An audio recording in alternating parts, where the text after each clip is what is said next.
Sasa hapo utatoka aje? Na ai. Wewe ndio umetupita huko. Sasa nikashindwa nitawaambiaje. Nikaambia simu nisaidie. Wewe endelea tu kukaa hapo. Tutakuja, wacha tukutafute chai hapa kidogo, utakuja. Watu ambao nilifanya madharau, waliniomba lift, walikuwa wananyesewa, lakini niliwafanya madharau nikapita. Walinikuta hapo, wakaniacha hapo, wakaenda. Nikaambia nitawalipa, wakaniambia hatuna haja na pesa yako. Bwana Yesu asifiwe sana. Huyu Musa alikuwa na fimbo mkononi. Mungu alimuuliza ni nini uko nayo? Kwa hivyo kuna kitu uko nayo. That is a treasure in the kingdom of heaven. Kuna kitu uko nayo ambayo is a treasure and is a key to where you are supposed to go. Bwana Yesu asifiwe sana. This is only what you need. That is only what you need. It's only that you don't know what you have. It is a treasure. You don't understand what you are carrying. Kumbe uko na neno moja tu, neno la Yesu Kristo. Uko na neno na nguvu katika maisha yako ambayo unaweza kutumia na ukaweza kupona. Kumbe una uwezo wa kujitakaza. Kumbe una uwezo wa kubadilisha hiyo maneno ambayo wamesema. Kumbe daktari walisema wewe ni mgonjwa, na una neno la kusema mimi si mgonjwa, na unaweza kupona. Bwana Yesu asifiwe sana. Akamuuliza, akamwambia itupe chini. Akaitupa chini, nayo ikawa nyoka.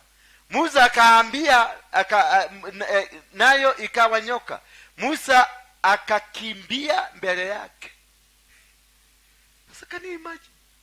Hata alipoaguza chini ikakuwa nyoka, Musa aliruka na ni fimbo ilikuwa kwa mkono yake. Sasa unaona hiyo maneno venye inakuaga. Mungu atakubariki na mambo, lakini bado utazidi kutoroka. Mwanaume anakuja, Mungu ulikuwa naomba mwanaume akuje, mwanaume amekuja. Akikuja tu hivi unaweza kusema hey, ni matama kadiji hata. Ni manike niko kanima. Unaacha na hiyo. Bwana Yesu asifiwe sana. Ninakwambia sasa kutoka leo uanze kufanya kazi hapa. Kai mimi siwezi. Basi hata wewe sio. Na ulikuwa ukiomba nini? Ulikuwa ukiomba Mungu. Kumbe Musa alikuwa na fimbo kwa mkono ambayo ni silaha angetumia kujinasua kwenye maisha yake. All what you need, it is in you.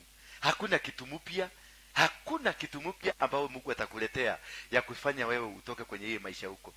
For you to succeed, you have it. Anything that you need to become, you have it. Everything for you, for your success, for you to become, you got what God wants you to use. Alafu akamwambia Musa itupe chini. Musa baka akashtuka, akamwambia, akatoroka, akamwambia itupe chini, akaitupa chini, nayo ikakuwa nyoka. Musa akakimbia mbele yake. Bwana akamwambia Musa, nyosha mkono wako, nyosha mkono wako kamshike mkia. Akanyosha mkono wake akashika, naye ikageuka ikakuwa fimbo tena. Ila nyoka Mama nilianguka, mwanzo ilikuwa fimbo, ikaaguka chini. Ilipoanguka chini ikakuwa nyoka. Naye Mungu bado alipoona jamaa amekimbia, akamwambia tena geuka pale, nyosha mkono wako. Akanyosha mkono, kuishika tena ikarudi ikakuwa fimbo, kainua. Akaekelea fimbo yake hapa, akaanza kutembea nayo na akaendelea. Ilikuwa ishara ya kwanza. Kwa hivyo Mungu ako na wewe. Huo ndio mkono wa Mungu. Na wakati mkono wa Mungu kuna wewe, hauwezi ukashindwa. Maana kila kitu ulicho nacho kwa mkononi mwako ni silaha ya kupigana na maadui. Bwana Yesu asifiwe sana. Kila kitu ambacho kiko kwa kinywa chako, hiyo mdomo yako, ni silaha ya kupigana na maadui. Huo mwili wako ni silaha ya kupigana na maadui. Fikira zako ni silaha ya kupigana na maadui. Hata hizo nguo umevaa ni silaha ya kupigana na maadui. Bwana Yesu asifiwe sana. Kwa hivyo hauhitaji kitu kingine chochote kutoka kule nje ndio uweze kufaulu. You only need what you have in the hand. You only need the little thing you have. Ule mama alikuwa ulizwa uko na pesa gapi? Akasema niko na mapeni 3. Akapeleta hiyo mapeni 3, akabarikiwa. So hauhitaji miracle. Hauhitaji kufanywa kazi kubwa ama kitu kikubwa. Unahitaji kile Mungu amekupatia. Maana hiyo kitu Mungu amekupatia, ipreserve vizuri, it is the weapon to use for your success. Bwana Yesu asifiwe sana. You don't need a miracle. You don't need a person kutoka South Africa ya kukawizie maisha. Hapana. Hapa ulipo maisha itabadilikia hapa. Hauhitaji utoke hapo uende Amerika ndio maisha yako ikuwe mzuri. Hapa ndio maisha yako itabarikiwa. You don't need kukuwa na kitu na kuwa na mahali pakubwa. Hapa Mungu atakubarikia tu. Bwana Yesu asifiwe sana. Unahitaji tu kuinua imani yako. Unahitaji kutabua na kujua ya kwamba your God is a great God. Your God is a miraculous God. Your God is a God that changes anything and can use anything to make life better for you. Hii ilikuwa fimbo tu ya kawaida, na naona ni kama Musa alikuwa napita kwa kichaka akakata kamuti na paga, na hiyo paga akatengeneza hivi vizuri na akakuwa akitembea naye. Yeye alikuwa anapata kamudhegi kadhibo kakutembeaga nayo, lakini hakuwa anajua hiyo kitu ni Mungu ameweka kwa mkono wako.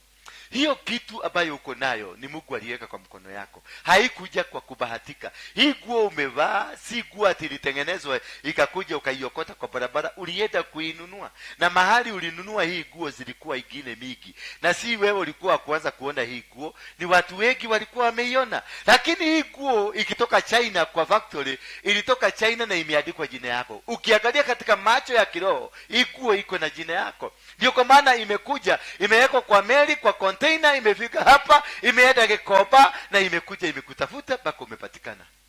Why? Kwa sababu iko na dawa yako. Anything that you have in your house, God can use it to change your life. Anything that you have, hata kama ni kapaka kale kako, hata kama ni kabusi kale kako, hata kama ni kikombe kwa nyumba, hata kama ni kiswa mamoiko, inaweza kubadilisha maisha yako. Kwa hivyo anything that God has put around you, it is useful. Bwana Yesu asifiwe sana. Anything that God has given in your hand, anything that God has allowed to be within your vicinity, it is meant to help you. Kwa hivyo usianze kulia ama kusema ati sina msaidizi. Msaidizi ako kwa nyumba yako.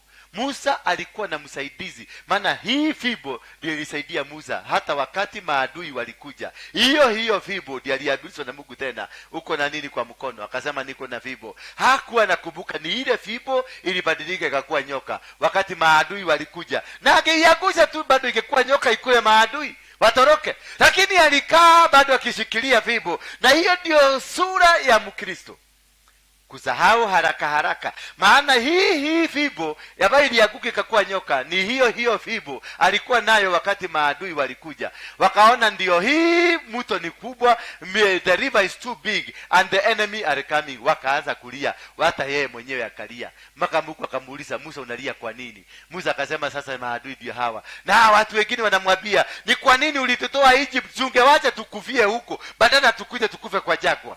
Bwana Yesu asifiwe sana. Naye Musa akaanza kulia kama wao. Kumbe uongozi ni kitu ya maana sana. Kuwa na akili ya uongozi, ya kujua hiyo kitu uko nayo ni kitu ya kusaidia. Kwa maana kama angejikumbuka haraka, angeweza kubadilisha maisha, maono. Na ambie hiyo usifibo, sisi kuile ulibadilika ukakuwa nyoka. Hata sasa si ubadilike ukuwe nyoka, ukule wale watu. Na ingekuwa hivyo. Maana power was in his mouth. Power was in his hand. Na angeiambia tubadilika, na ingebadilika na ianze kumeza wale watu. Wakiipiga inaruka inakuwa hivi kobura, wakiipiga inakuwa hivi kobura na inawafukuza. Lakini alishakuwa amesahau. Hivyo ndivyo na nyinyi mnasahau hiki. Mko kanisani kila Sunday, lakini ukishikwa na kaugonjwa unasema, "Pastor, mimi sikuweza maana nilikuwa mgonjwa. Niliamka tu nikasikia kichwa imekuwa msito. Alafu pago hapa upande ya ilikuwa inaduka, na upande ya right ilikuwa inachamuka ni kama getheri ilikuwa ndani, na hapa kifua yangu ilikuwa inakoroga na ungesikia kama ni chai ya turugi inachomelewa huko." Bwana Yesu asifiwe sana. Hiyo ndio kwa sababu sikukuja kanisani. Unashangaa. Mpaka unashangaa huyo mtu akikuelezea, ninakuangaliaga tu ukinielezea. Naona nikutandike kofi ama nifanye nini? Kwa sababu hiyo ni ujinga. Ati nilikosa kukuja kanisa kwa sababu nilikuwa mgonjwa. Ni kanisa ni ya nini? Kanisa ni ya nini? Bwana Yesu asifiwe sana. Kanisa ndio tunakuja kupona. Kanisa ndio tunakuja kupata baraka. Kanisa ndio tunakuja kufukuliwa. Atulikosa kukuja kanisa kwa sababu ulisikia mgogo hapa iko na itirafu, hapa ilikuwa na duka na shidano, na hii hapa ingine ilikuwa na duka na mshumari, na hapa kwa kichoko hapa ilikuwa na duka kitu kingine, unasikia ni kitu inaenda kivuruta ikiingia. Sasa unashindwa, unaangalia, unatazama huyo mtu, unaona ule level ya ujika ili yako nayo hata shetani hana. We are supposed to run to who? When we have a problem, we run to God. When we have a challenge, we run to God. When we don't have, we run to God. When we are lacking, we run to God. When we are in problem, we run to God. Ulikaa kwa nyumba kwa nini? To glorify who? The devil himself. Na unaambia msdefo, leo nitakaa na wewe, kwa sitaenda kwa Mungu kwa sababu umeniweza. Ukiona mtu umelala kwa kitanda hukuenda kanisani kwa sababu wewe ni mgonjwa, you are glorifying who? Wewe ni mfuasi wa shetani.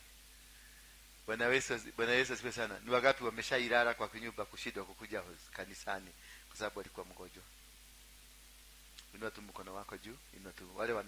Wale wameokoka peke yake, inua mkono wako, uaibisha shetani. Aibisha for once, at least aibisha tu sana shetani. Aibisha saitani. Umelala kwa nyumba kwa sababu unasikia mwili imekataa. Inua mkono kabisa. Inua. Wale watu waliinua shetani, inua hivyo mkono kabisa venye ulimuinua. Bwana Yesu asifiwe sana. Umeona? Unashaka, unashindwa huyu mtu namna gani? Kanisani ndio tunakuja, ndio tuombewe tupone. Lakini unasema sikukuja kanisani. Sasa ni nani alikuponyesha hiyo kwa sababu ulipona ukakuja saa nyingine? Who did the miracle? Yeah? Hapana. It is the same devil who had brought the disease did the miracle to you. Because mfasi sugu. Kwa hivyo anakukatasaga sade, anakuambia hakuna kwenda kanisani kesho, lakini nitakuruhusu utembee. Lakini sade tena utakaa hapa. Hautoki wapi? Hapa. Sasa hiyo ni mkataba na maagreement mnamefanya na shetani. So unakuta Monday uko sawa, Tuesday uko sawa, Wednesday uko sawa, Thursday uko sawa, Friday unaanza kuumwa na kichwa ya ubali. Saturday unasikia mgongo imekuja, kifua kimekuja, yani ameanza kukuprepare. Sunday unajaribu kuamuka kwa kitanda na gari yako inatoboka mguu na kumuka kitu kwa kitanda, basi unasema siendi leo kanisani. Sasa anakukumbuka tuliagilia kuna kwenda kanisani. Na unamwambia yeye nego sasa hiyo anamuita dadi ni kweli. Bwana Yesu asifiwe sana. Na unakosa kwenda. Alafu Jumatatu unaamka ukiwa na nguvu, sasa hiyo unaenda Marigiti. Sasa hiyo unaenda Marigiti. Enda kununua matunda ile mzuri sana.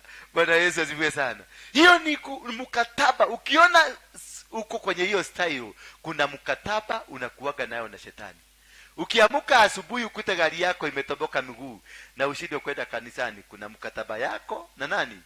Na shetani. Ukiamuka asubuhi ya Sunday ukute ndio mguu inauma hii ya left, unajaribu hata kuinua mpaka unashindwa, mpaka unaona unaenda kipande kama kuku ile iko na kihoruto. Sasa unaenda hivi, uko na mkataba. Fuja hiyo mkataba. You have a covenant with the devil. And when you have a covenant with the devil, he will only speak to you asking you, wadieko. Si nilikwambia tunakaa hapa. Wadieko. Wadhani ya gosho. Na kwa sababu anajua kwa unakiwa kelele ndiye anakuletea ugonjwa. Unaanza mpaka unasikia breathing system yako imekataa kufanya kazi. Sasa hiyo unasikia kupigia pastor kumwambia sitakuja, unakuta airtime hakuna. Na iche kuna kibaridi na kidhori inapiga kupiga. Watoto wote wameenda wamekuacha kwa nyumba. Sasa hivyo kwa sababu uko na mkataba na shetani na make sure anakuconcentrate hapo na kukeep busy. Kwa sababu you are the follower. Bwana Yesu asifiwe sana.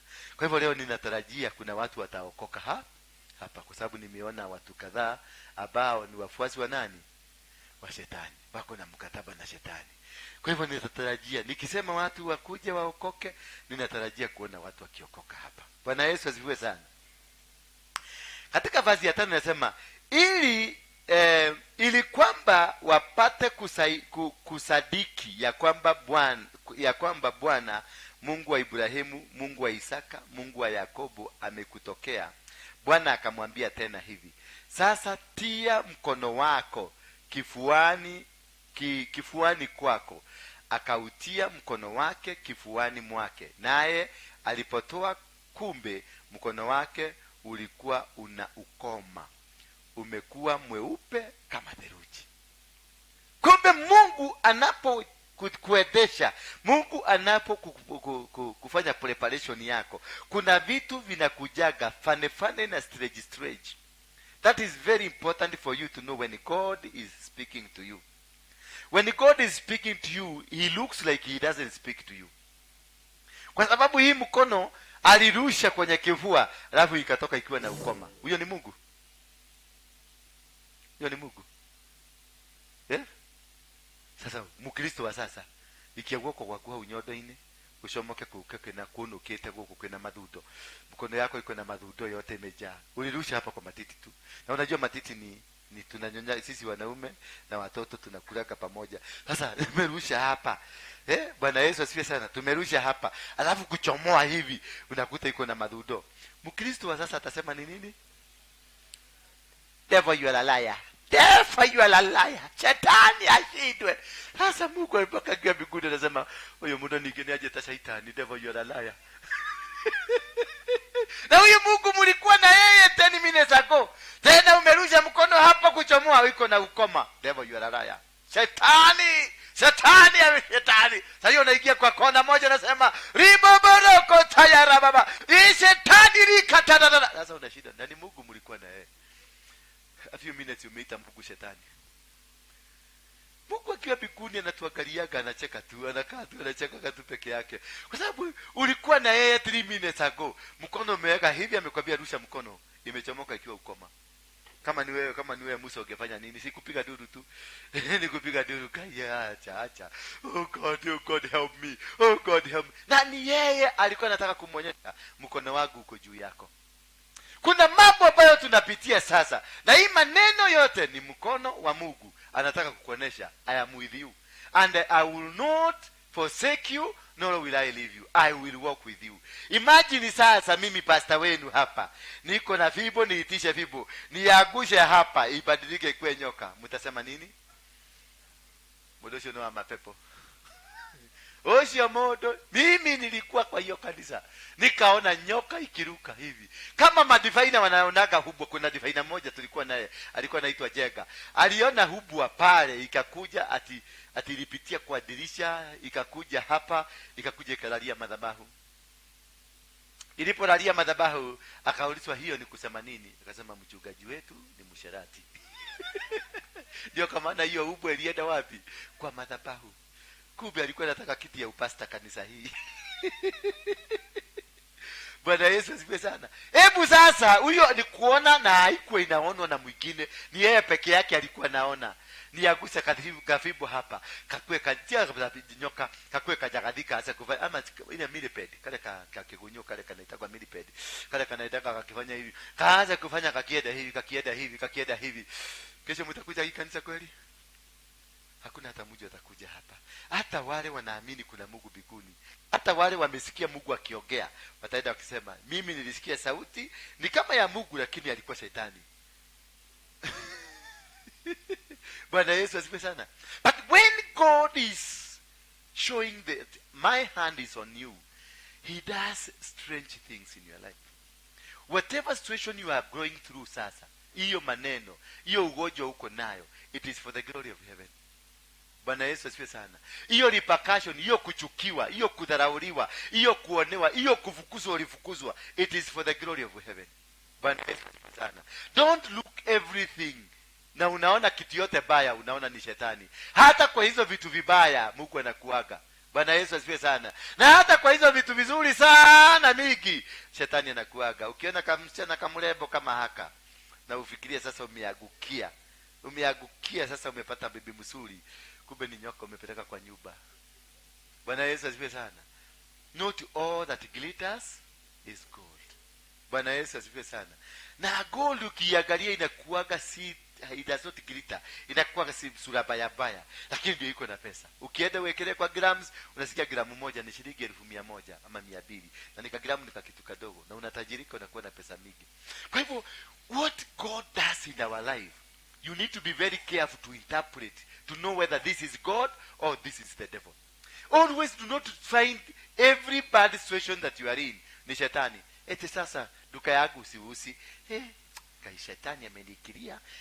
God could be stopping you for a time being because he want to bless you.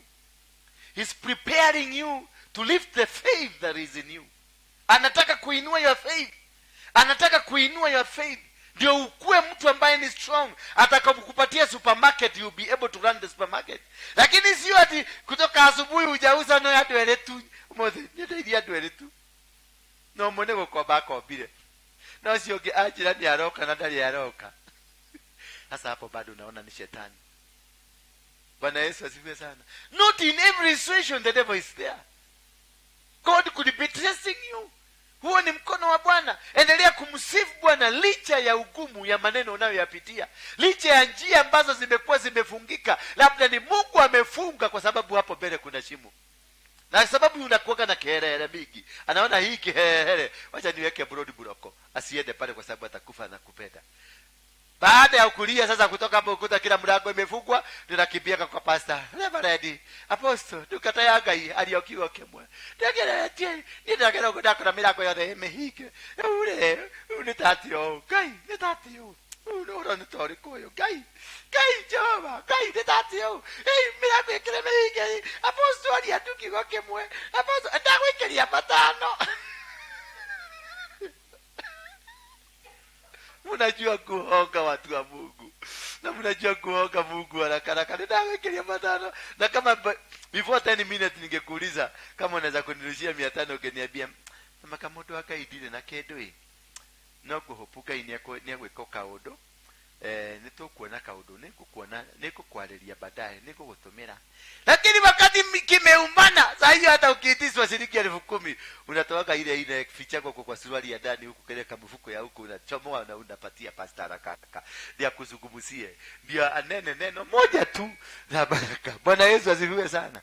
But when the hand of God is with you, you need to understand it, because the hand of God looks like it's the hand of the devil.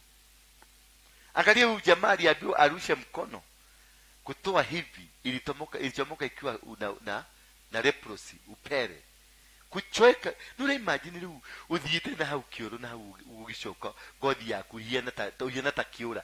Hawa watu wote watakuondokea. Hawa watu wote kama sasa huyu msana mrembo hivi, uikie pale ati umeenda kukutana na Mungu, kirudi hivi unyunda sura yako na nyoka ni kitu moja. Zinafanana. Nani anasimama hapa? Umeona venye alikosea Mungu. Umeona na mkaiya mweka. Umeona? Na tulisema atagogwa. Tulisema ongojea kabla agogwe na kabla mseme tulisema atagogwa, ongojea the next minute uone venye Mungu anafanya. Be slow to talk. Bwana Yesu asifiwe sana. Kwa mpole. Take your time when you are speaking. When I'm being blessed, wakati ninabarikiwa, niko kwenye process ya kubarikiwa, wacha kuniangalia na wacha kusema maneno mingi yangu, kwa sababu hujui hiyo process ninapitishwa hapo kwa nini. Kuna sababu. Huyo jamaa alirusha mkono hivi kutoa ikakuwa ukoma. Kaangalia hivi akaona ni ukoma. Akaambia rudisha tena. Kurudisha tena ikarudi vizuri. Kwa hivyo labda umenikuta nikiwa kwenye test 1. Ogoja tukutane nikiwa test 2. Bwana Yesu asifiwe sana. When the hand of God is upon you, everything looks like you are confused. Everything looks that it's falling down. Everything looks like umeaguka na umepotea.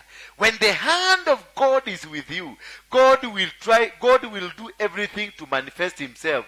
Ndio watu wa dunia wale anakutuma ukazungumzie, utakuwa na testimony ya kwenda kuambia that the God I'm telling you about is a God I believe in. The God I'm telling you about is a God of miracles. The God I'm telling you about is a God that does miracles and does wonders.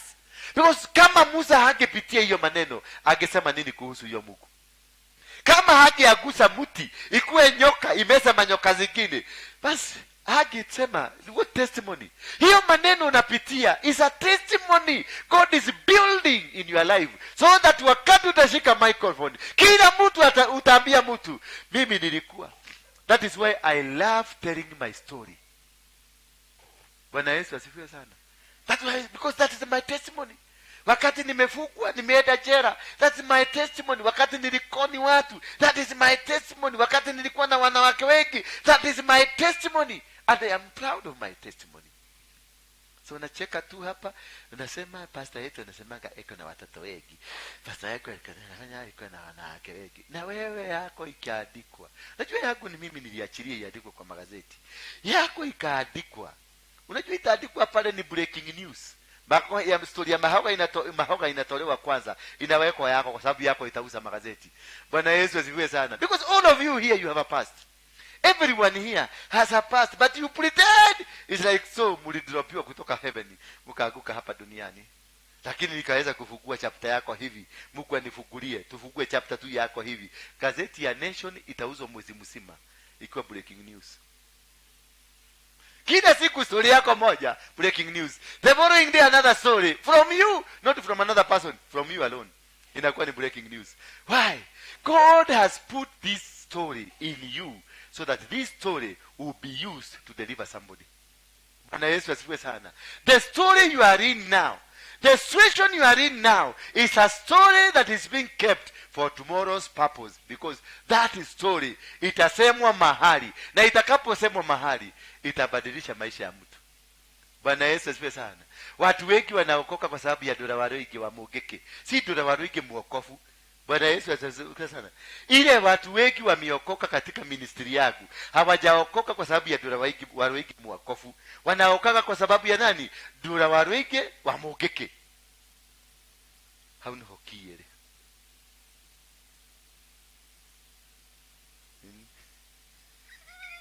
Anasema aje sasa. Testimony ile naambia kwa watu, nilikuwa mwizi, mimi nilikuwa msharati, mimi nilikuwa nauza chang'aa, mimi nilikuwa nauza bagi. Hiyo ndio inakulaga. Hii ingine haijaanza kukula. Hii ni ya baadaye. Hii ya Waruinge msuri haijaanza kukula, na sioni kikula haraka. Ile inakulaga ni ile. Si nyinyi mwote mko hapa kuja kuoda huyo mtu wa Mugeke wenye aliokoka na testimony, the powerful testimony. Iyo ni ndungata ya Ngai. Kundu kuu agereirio ni Mwathani, agereirio ni Mwathani nigetha riri agatuheaga ndumiriri ino aratuhe. No ria Ngai amuturite mutiaragia, no ria Ngai arenda kumwikira. Acha mwaragia no ria Ngai amuturite nginya akagira. Ndona ndiko ici mwana mundu cio aruga mugo kiruga mukona ni ndungata ya Ngai. Ni undu wa guturwo, ni undu wa guturwo, ni undu wa guturwo ni Mwathani. Na iko mundu cio ari muici. Nimenya mundu cio ahurito marithathi marithathi 12. Na iko mundu cio athiete njera maita 52. We no uthie njera na maita meri. Ona meri no uthie tu gukua. You never. Sijawahi sikia nyinyi yote mkiongea the future Waruinge, mnaongea the past Waruinge. And this is a story that was put in me so that you can use it to bring people into the kingdom. Bwana Yesu asifiwe sana. Anything that is happening to you now, it is a preparation for 10 years to come. Anything that you are going through now, the disease that you think you have, it is not a disease. It is a preparation of your body for you to become that man, that woman, that will raise. Mainue mkono hivi watu wanapona. Bwana Yesu asifiwe sana. Huwezi kuenda kuombea watu wagonjwa kama wewe hujui ugonjwa ni nini. Huwezi kwenda kuombea watu wa umasikini watoka kwa umasikini kama haujatesti umasikini, kama hujauza siku mzima watu wawili na mtu mmoja ni kukopa na huyo mwingine ameenda na pesa nusu, amekwambia amekutumia kwa M-Pesa, lakini M-Pesa kaida ukiangalia mpaka unakaa karibu na simu, unakaa tu ukisikiliza kama kuna kasauti, alafu unaona sauti ile haitoki, unaenda unakaa karibu na duka ya M-Pesa ndio at least ile pesa isikie uko karibu na kwa M-Pesa ikuje. Na mtu alikukoni na kaeda kwake kunanuka kitunguu vizuri, unasikia kwake chwa chwa chwa, na ni mafuta ya kwako, na uwezi kwenda kuchota. Sasa unashinda utaenda kumsugumusia na utaki kumkasirisha, because those are the only 5 customers you have. Now customer amekuwa nao for the last 6 months, 10 customers. Baka ukimwona hivi unajua anakujia sukari, na unajua kweli, na unajua hana pesa, anakuja kukopa. Na hii sukari yako ni kama ilitengenezwa hawa watu, ni hao tu wanajua hiyo sukari. Bwana Yesu asifiwe sana. Alafu wakikuja wakichukua hawalipi mpaka mwisho wa mwezi. Unaonekana ni kama umewahi kuvugiwa nyumba. Sasa hiyo umetoka maombi, kesho umelala kesha, kufika tu kwa nyumba unakuta kanyumba kamevugwa. Umelala kesha na umeomba na kulikuwa na breakthrough. Wewe anointing ilishuka. Kwenda nyumbani. Ukienda kwanza unataka unajua kwa sababu ile anointing venye imejaa iko mingi. Kwa gari unaendaga ukiimba karibu. Ile ya Ruben Kigame anasema tembea na mimi, tembea nasi. Nitaimba kwa nani anajua hiyo jibu? Nani anajua hiyo jibu? Tembea na sisi, ile ya Ruben Kigame. Naomba uwezo ni wepo ama ni uwezo? Uwepo wako.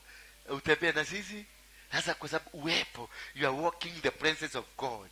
Ukienda nyumbani kulingana na venye uliekelewa mkono na anointing, the powerfully highly anointed man of God aliongea neno likatendeka. So naomba uwezo kumtembea nami. Sasa unaimba na bass na soprano zinatoa kitu kingine hapo ndani. Kwenda tu kufika kwa nyumba unarusha. Na je, nyumba za huko kwetu Israeli ni zile za kurusha mkono na hapo ndani. Ukirusha unasikia makumuli hapi. Unasikia kumuli mbili.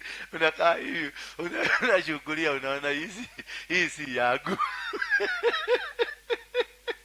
Ndivyo Yesu ametembea na wewe kutoka kwa kanisa la kesha. Natembea na wewe mpaka unatoka. Tembea nasi. Ukikaa kidogo kasimu ni kale kakukopa kaimkopa. Unasikia kamekatika. Hivyo na huwezi kupigia mtu kwa sababu simu ni ya mkopa. Huwezi, inasikia inaenda nyumba nayo imeenda. Ukienda kwa neighbor unakuta walienda asubuhi hiyo masishi kule kwao.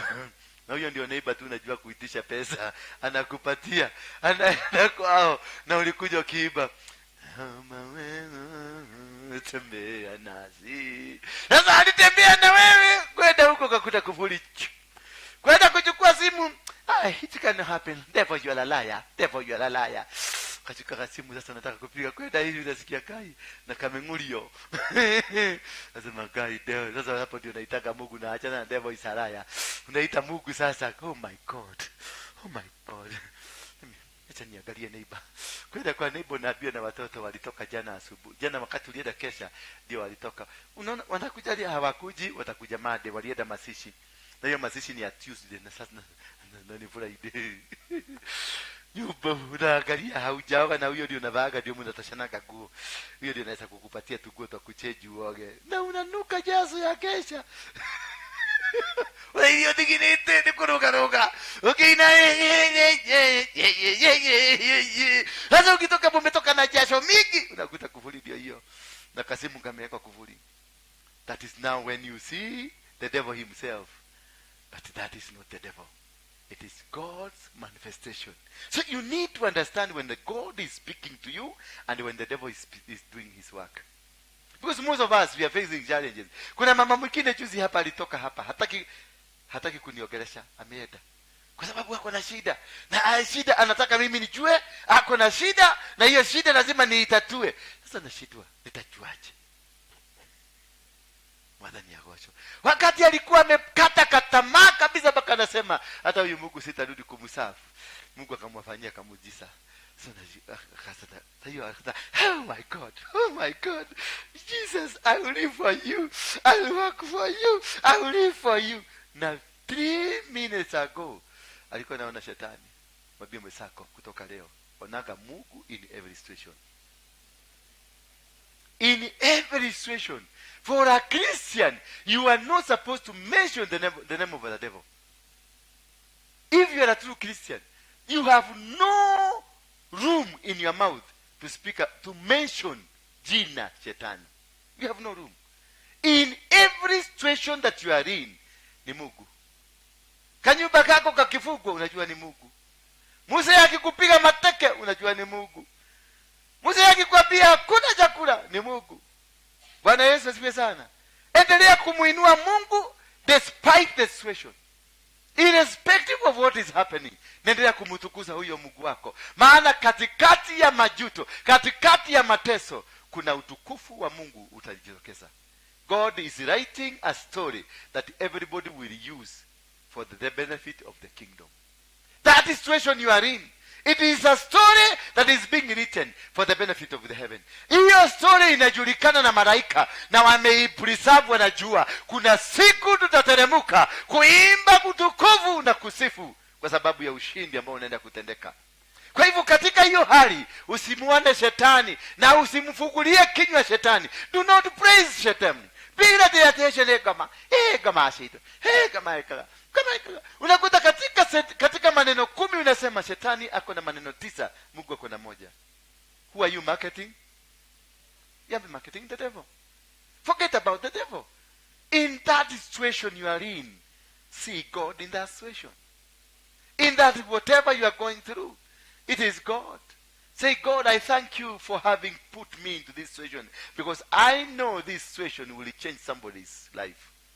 I know what I'm going through. It is for the sake of about 1 million people who will read my story, and they will come to you because of my story. Bwana Yesu asifiwe sana. Ukiitwa ubwa na bwana yako, unaona Mungu, unasema si ubwa, amesema Jehova. Ukiitwa takataka na hiyo mke wako, unaona, usione takataka, unaona jina. Haleluya. Bwana Yesu asifiwe sana. Ukiitwa kitu kibaya, usione hiyo kitu kibaya, unaona jina la Yesu litukufu, unaona Yesu. Bwana Yesu asifiwe sana. Bwana Yesu asifiwe. So do not entertain this name of the devil. This name, ondoa kabisa kwa kinywa chako. Iondoe. Do not ever mention it. Do not live. Ukitaka kushinda shetani, do not ever, hata usikae hata 1 single minute ati ni kama ajione ni kama anakuaga. Hayuko. Is the most useless and hopeless creature on earth. But when you keep glorifying him, he becomes something. And he knows now I have a room somewhere. Kuna mdomo unanikiri. Kwa sababu chochote tunachokizungumza kwa mdomo wetu tunakikiri. Chochote tunachokimention kwa kinywa chetu, it is coming from what? Wanasema from what? From what does? Yeah? Uh-huh. Yes. From the abundance of the heart, the mouth speaketh. So ukisema devil is a liar, is the heart is saying, it is me, the devil. Kwa sababu is living in your heart. He's releasing the pangs from the heart. That is why every time we are praying, every time we are saying something, every time we are praising God, you are mentioning devil is a liar, because you know him. Because how did you know he's a liar? Negeza umenye shetani is a liar, ulijulia wapi? Ni biashara gani mlikuwa mnafanya na yeye ndio ukajua ni yeye ni muongo? Unaweza kusema mimi ni muongo na sijakudanganya? Yeah? Si lazima nilikudanganya ndio ujue uongo yangu. Kwa hivyo how did you know the devil is a liar? Ulijuaje the devil is a liar? Kuna kabiashara mlikuwa na shetani ndio ujue ni muongo. Kwa hivyo wewe na devil worshiper ni kitu gani? Wewe na Illuminati ni kitu gani? Wewe na Freemason ni kitu gani? Ni kitu moja. Because how did you know? Ate huyu mwanamke ni muongo sana. Sasa utaniuliza aje? Hebu niulize swali. Nimekwambia acha na hiki mwanamke ni kimuongo sana. Hebu niulize. Unijuaje? Lazima kuna biashara tulikuwa na nani? Na huyu mwanamke ndio nijue ni muongo. Kuna kitu nilimwambia akanidanganya ndio nijue ni muongo. Kwa hivyo mimi na huyu mwanamke sisi ni kitu kimoja. Kama yeye ni muongo, hata mimi ni muongo, kwa sababu kuna deal tulikuwa nayo. So wagapi wamei kusema the devil is a liar? Inua mkono juu tu. Devil is a liar, people. Devil is a liar, devil is a liar. Inua mkono tu wako vizuri. Shetani ashindwe na devil is a liar. Inua mkono juu kabisa. Wakristo, inua mkono, inua mkono, inua mkono, inua mkono. Kwa hivyo tuulize, Aworo, mlikuwa ndio ulijulia wapi devil is a liar? Kama hamkuwa na plani na yeye, kuna kabiashara mlikuwa mnapiga na yeye, ulijulia wapi the devil is a liar? Why are you advocating this useless? Nani hakutaja? Nani anaitwa nani? Daudi aliangalia Goliathi. Wale watu wote walikuwa dunia mzima ilikuwa inamtambua Goliathi. Ilikuwa inamtambua mpaka brother zake walikuwa wanatambua Goliathi. Walikuwa wanamwambia Goliathi, "Oh, we." Ati ukarwena hu. Ateke. Imagine yasa. Wakala. Ati weke ati. Ati urwena hu. Menda kiokoke wae.